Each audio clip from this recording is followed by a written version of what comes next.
Iran हार रहा है, ईरान मिट रहा है, घुटने पे आ रहा है, ईरान फिर कुछ ऐसा कर देता है कि हैदर के लाल की ताकत दुनिया को नजर आती है। इसे कहते हैं अली वाला। अगर कमजोर ईरान है, चलिए मान लिया कि ईरान की सांसें उखड़ रही हैं, चलिए मान लिया कि ईरान जख्मी है, लेकिन ईरान दुश्मनों पर नजर रखे हुए है कि कौन अपना है कौन पराया है। यह कहना गलत होगा कि तुर्की के सिविलियन को निशाना बनाया है। तुर्की की आवाम ऑलरेडी ईरान के साथ है, ईरान के समर्थन में तुर्की के लोग तुर्की में प्रदर्शन कर रहे हैं। लेकिन सबूत आपके सामने ये रख रहा हूं, इससे पहले कोई आलतू फालतू बात करे। ये देखिए, तुर्की ने ईरान के ड्रोन को रोक लिया है, लेकिन बयान जारी किया है कि तुर्की के लिए खतरा है और हमारे लिए, नाटो के लिए खतरा है। हमने ईरान के हमलों को रोक दिया है और हमारे लिए खतरा है। तुर्की को डिफेंस का अधिकार है।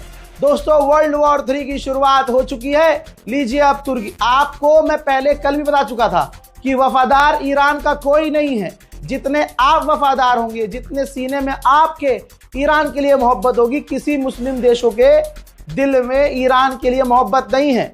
हो ना हो, अब क्योंकि नाटो का मेंबर है तुर्की, नाटो का मेंबर है, तो अब तुर्की और नाटो के दोस्त यही कहेंगे कि ईरान ने यूरोप को निशाना बनाया, अमेरिका को निशाना बनाया, मिडिल ईस्ट को निशाना बनाया, अब आखिरी बचा था ये नाटो, तो नाटो पर भी हाँ अब यही होगा। अब सोचिए, यूरोप का देश स्पेन क्या कह रहा है।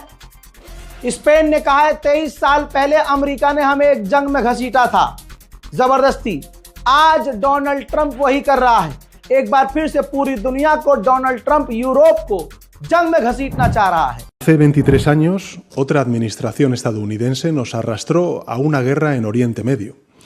Una guerra que, en teoría, se dijo entonces, se hacía para eliminar las armas de destrucción masiva de Saddam Hussein, llevar la democracia y garantizar la seguridad global.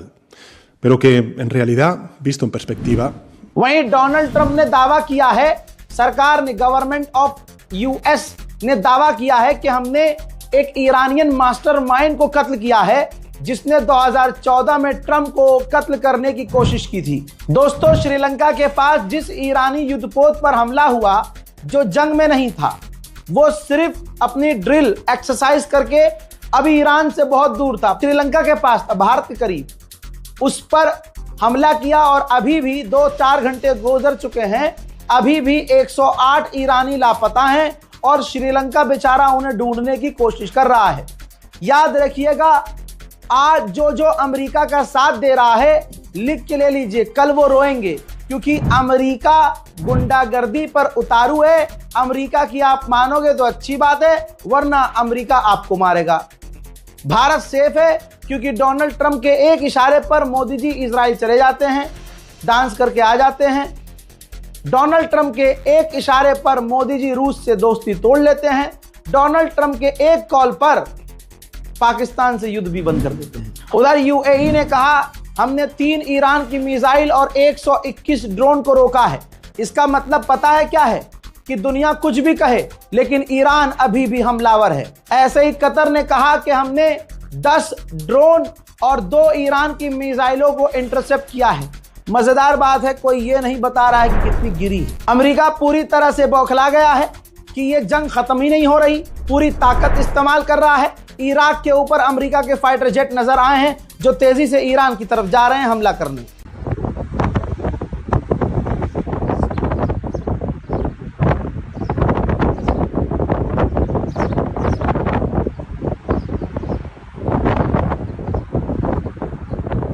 इमाम खामनाई के एडवाइजर ने कहा है, सुन लीजिए, ये बड़ी बात है, कि हम अमेरिका से कोई बातचीत नहीं चाहते हैं।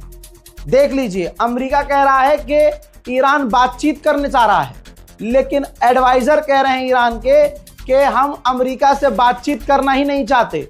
जब से ईरान बना है, अमेरिका ईरान को मिटाना चाहता है, टुकड़े टुकड़े करना चाहता है। उसको लग रहा है कि हम घुटने टेक देंगे, ऐसा नहीं होगा।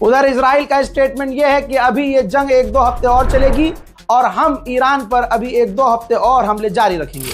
बताओ, ईरान के अलावा कोई दुनिया में और शेर है जो अपने अकेले दम पर कुछ ही घंटों के अंदर, अब तक 48 से 72 घंटों के अंदर 11 अरब देशों पर, अमेरिका के सेंटरों पर, अरब देशों में जो अमेरिका की फैसिलिटीज, अमेरिका की कंपनी, अमेरिका के मिलिट्री बेस, अकेले ईरान निशाना बना चुका है। खामनाई नाम था उनका, मोदी नहीं कि 2 कॉल पर जंग खत्म, और जंग खत्म करने का ऐलान भी ट्रंप करे। यहां नहीं चलेगा ऐसा। सर कटाना मंजूर है, झुकाना नहीं, इसे कहते हैं 56 इंच। उधर दोस्तों, चाइना की शिपिंग कंपनी ने थक हार कर आखिरकार मिडिल ईस्ट में अपना काम बंद कर दिया है, क्योंकि चीन की भी ईरान नहीं सुन रहा है। मोहतरम हजरात, ईरान ने बड़ा खुलासा किया है और सबसे बड़ी धमकी दी है। मरता हुआ अगर कोई धमकी देता है ना, तो कहते हैं ना, मरता हुआ झूठ नहीं बोलता। ईरान ने कहा है कि लेबनान में अगर इजराइल ने हमारी एम्बेसी और हमारी फैसिलिटीज को निशाना बनाया, तो फिर याद रखना, दुनिया के अलग अलग देशों पर हम इजराइल के मिलिट्री बेस और इजराइल की साइट को उड़ाना शुरू कर देंगे। अल्लाह अकबर। रिपोर्ट को शेयर कीजिए।